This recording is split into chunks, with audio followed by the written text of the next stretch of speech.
Salut à tous, j'espère que vous allez bien. On se retrouve pour une nouvelle vidéo. Ces derniers temps, même pas ces derniers temps, on a généralement l'habitude de filmer des personnes dans le lieu de service, dans leur vie privée. Par exemple, lorsque vous filmez un policier qui est en train de réguler la circulation, ou vous filmez un voisin qui tape sa femme, ou une femme qui tape son mari, ou une femme qui tape ses enfants, ou des combats de quartier et tout.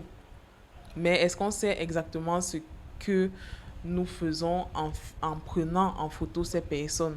Mais surtout, est-ce que nous savons derrière ce que nous risquons en fait derrière si ces vidéos sont publiées sur le net ou autre chose? C'est de ça qu'on va parler aujourd'hui dans la vidéo.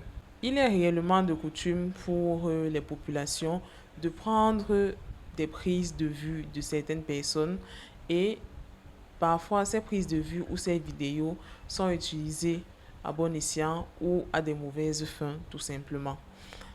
Techniquement, lorsque vous prenez des personnes dans leur maison, donc vous prenez des personnes en vidéo ou en photo dans leur maison, c'est leur intimité, vous n'avez pas ce droit-là. Mais la question devient un peu plus mitigée lorsque vous filmez un officier de police qui régularise la circulation ou alors vous filmez un éboueur en train de ramasser les ordures. On se dit que comme c'est un lieu public, en principe, on pourrait avoir le droit de filmer sans problème. Dans le premier cas, c'est interdit, clairement. Vous ne pouvez pas prendre des gens en photo dans leur intimité ou en vidéo et vous pensez que vous ne serez pas, ces actes ne seront pas répréhensibles. Par contre, dans le second cas, comme j'ai dit, il y a un peu de flou. Mais je vais préciser. Quand vous prenez par exemple un éboueur en vidéo ou un policier en vidéo et vous transmettez la vidéo telle qu'elle, donc la vérité de la vidéo, ou peut-être montrer une situation, là encore, on va dire que vous ne courez aucun risque.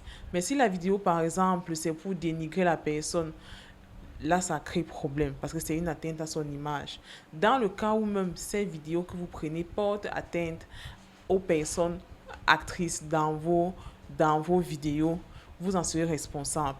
Par exemple, si vous prenez en vidéo une personne qui est, je ne sais pas, en train de mettre la propreté dans les rues, et après, le commentaire que vous faites est celui de les déchets, par exemple, ramasse les déchets. Certainement pour parler de sa classe sociale, et par rapport à sa classe sociale, il ramasse les déchets. Vous dites donc que le qui représente la classe sociale ramasse le déchet, un déchet que vous avez produit. Ou alors vous dites qu'il est en train de vous servir. Ou par exemple, vous prenez cette vidéo et après vous dites un voleur de déchets. En disant ce genre de choses, il peut être dénigré. Par exemple, lorsque vous dites qu'un déchet ramasse un déchet, on peut le sous-estimer dans la vie et il peut être l'objet de certaines railleries. Ça peut toucher le mental. Et dans ce cas, si ça cause réellement un dommage réel à la personne, vous serez obligé de payer des indemnités par rapport à ça. Et vous serez condamné par la justice. Lorsque vous présumez, par exemple, que c'est un criminel, alors qu'un tribunal n'en a pas décidé ainsi, vous serez aussi certainement sanctionné et vous devrez payer des dommages et intérêts par rapport à ça.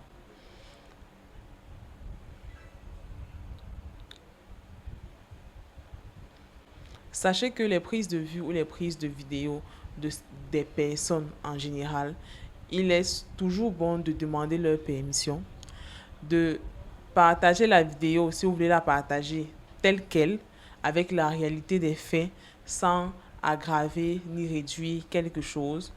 Mais il faudra aussi savoir que les vidéos que vous partagez, même avec la permission des personnes, si ces vidéos causent du tort à ces personnes, c'est vous qui en serez responsable.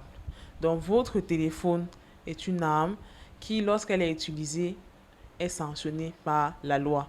Vous n'y échapperez pas. Entre l'atteinte à l'image, au droit à l'image, qui sont des droits réellement constitués, et des dommages et intérêts que vous pourrez payer dans le cas où le partage de certaines vidéos ou photos, de certaines images de la personne ont créé du tort à cette personne ou alors à des personnes dont il est responsable. J'espère que la vidéo vous aura appris certaines choses et que vous avez pu retenir certaines informations.